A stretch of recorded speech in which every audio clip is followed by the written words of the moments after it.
They told her she'd never even be allowed to clean the weapon, let alone fire it. Minutes later, she demonstrated a level of precision that stunned every instructor on the range, and the entire place went silent. If you're watching this, drop the city you're from in the comments. I want to know how far this one travels. And if you haven't subscribed yet, now's the time, because you will not believe how this ends. Fort Bragg's advanced marksmanship range had a reputation. Instructors here didn't hand out compliments, and they definitely didn't hand rifles to rookies who hadn't earned the right. Master Sergeant Ellis Cobb had run this range for 11 years, and in that time he'd built a simple rule that everyone respected without question. No one touched the customized rifles in the armory case until they'd proven themselves on standard-issue equipment first. It wasn't written down anywhere. It didn't need to be. Everyone who walked through that door understood it the same way they understood gravity. Private Riley Shaw showed up on a Tuesday morning that smelled like rain and gun oil. She was 23, barely 5'6", with her hair pulled back so tight it looked like it hurt, and she carried herself like someone trying very hard to take up less space than she actually did. The other recruits noticed her immediately, not because she stood out, but because she didn't. She stood at the back of the formation, said nothing, and watched everything. Cobb ran the morning briefing the way he always did, fast and clipped, no wasted words. When he got to the equipment rundown, he gestured toward the reinforced case at the far end of the range, the one holding 3 specialized long-range systems reserved for qualified snipers only. "Nobody touches these," he said. The way a man says something he's said 1,000 times before. Not until you've put in the hours on the M4 first. That's not a suggestion. Shaw's eyes lingered on the case a half-second longer than anyone else's. Cobb noticed. He filed it away without much thought. New recruits always looked at the forbidden gear. It was human nature. The first 2 hours went exactly as expected. Recruits worked through basic qualification drills, standard targets at standard distances, the kind of repetitive fundamentals that separated the soldiers who'd stick around from the ones who wouldn't. Shaw performed adequately. Not impressively, not poorly, just adequately, which in Cobb's experience usually meant someone who was either nervous or holding something back. He couldn't tell which. Around 11 that morning, a visiting officer arrived unannounced. Colonel Marion Deckard had flown in from Fort Benning to observe advanced range protocols for a training review, and word of her arrival moved through the compound faster than any radio call could manage. Deckard had a reputation of her own. 26 years of service, 3 deployments, and a face that gave away exactly nothing until she'd decided what she thought. She walked the range slowly, hands clasped behind her back, watching recruits work through their drills. When she reached Cobb, she asked the standard questions, evaluation criteria, qualification standards, the usual review boilerplate. Then her eyes drifted to the reinforced case at the end of the range. "Anyone touching those today?" she asked. "No, ma'am," Cobb said. "Recruits earn access after minimum 6 months on standard platforms. Nobody here's close." Deckard nodded, satisfied, and continued her walk. That's when everything changed. A commotion broke out near the eastern barrier. One of the range safety officers had discovered a malfunction in the automated target system, a mechanical jam that had frozen 3 of the moving target rigs at 900 meters, well beyond effective range for standard-issue rifles and far outside what any of the recruits present were qualified to engage. Worse, the jam had triggered a fault in the range's warning system, which meant a maintenance crew working near the base of the rigs had no way of knowing the automated targets could reactivate at any moment. Shutting the whole system down required a manual override from the control tower, a process that took several minutes, and someone needed to get that crew's attention immediately. Yelling wasn't going to cut it at that distance with the wind carrying sound the wrong way. "We need eyes on that crew and a way to signal them fast," Cobb said, scanning his recruits, none of whom had the training or the equipment for a controlled shot at that range. That's when Shaw stepped forward. "I can do it," she said quietly. Cobb turned to her, disbelief written across his face. "Do what exactly?"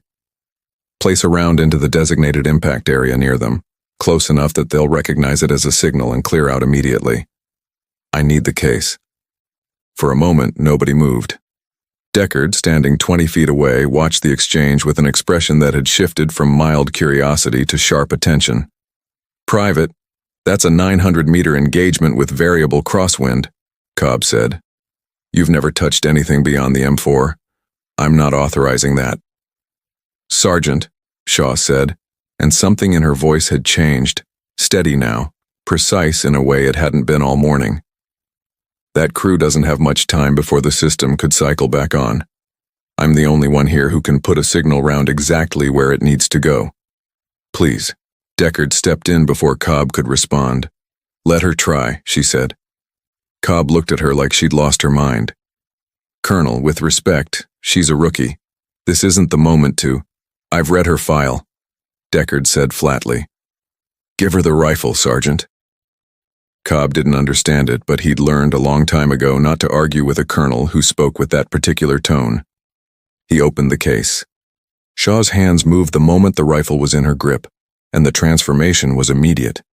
The nervous, quiet recruit who'd blended into the background all morning disappeared, replaced by someone whose fingers checked the chamber, the scope mounts, and the bipod with a fluency that took years to develop, not months. She dropped into a prone position behind a barrier, adjusted for wind in a single fluid motion, and settled into stillness so complete that Cobb felt a chill crawl up his spine watching it happen. "Winds gusting 12 to 15 from the northeast," she murmured almost to herself. "Elevations negligible, distance 920, maybe 930.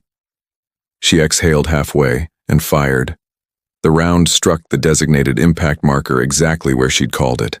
The sound and the kicked-up dirt more than enough to send the maintenance crew scrambling toward the safety line immediately.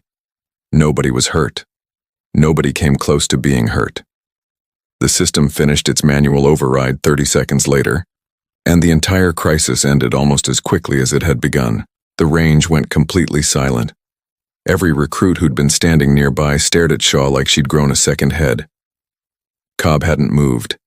He was still staring at the rifle in her hands like it might explain something the rest of the morning hadn't. "Who taught you to shoot like that?" he finally asked. Shaw lowered the rifle, and for a moment, the old nervousness crept back into her posture. She looked at Deckard, who gave her the smallest nod, the kind that said the truth was allowed now. "I spent several years in a specialized precision marksmanship program before transferring here," Shaw said quietly. "I requested a transfer to conventional infantry training after that assignment ended." She paused. "I didn't want anyone treating me differently because of what I used to do. I just wanted to start over as a regular soldier." Deckard stepped forward now, addressing Cobb directly. "Private Shaw completed one of the most demanding precision training pipelines in the Army before most of your recruits finished basic. Her qualification scores are exceptional, and I can tell you they're not something you see twice in a career." She turned to Shaw. "You didn't have to hide that." "I know," Shaw said, "but everyone kept saying no rookie touches that rifle, and I figured the fastest way to fit in was to just be one." Cobb let out a long breath, something between disbelief and quiet respect. "Private, you just made the best shot I've seen on this range in 11 years, and you did it under real pressure with a weapon you supposedly weren't authorized to touch." "Technically, I was already qualified," Shaw said, a small smile finally breaking through. "Just not on paper here yet." Word of what happened on the range spread through the base by nightfall, the way these stories always do. Recruits who'd barely spoken to Shaw before suddenly wanted to know everything about her. The instructors who'd dismissed her that morning found themselves reconsidering every assumption they'd made about the quiet recruit standing at the back of formation. Colonel Deckard requested a private meeting with her before leaving the base the next day. She offered Shaw a position in an advanced training cadre, teaching precision marksmanship to the next generation of soldiers, the same offer that tends to follow people whose skill becomes impossible to hide once it's been seen. Shaw asked for time to think about it, and Deckard respected that, telling her the offer would remain open as long as she needed. Cobb, for his part, changed the way he ran his range after that day. He still enforced the same standards, still made recruits earn their way onto advanced equipment, but he stopped assuming that quiet meant inexperienced, and he stopped assuming that rank told the whole story of who was standing in front of him.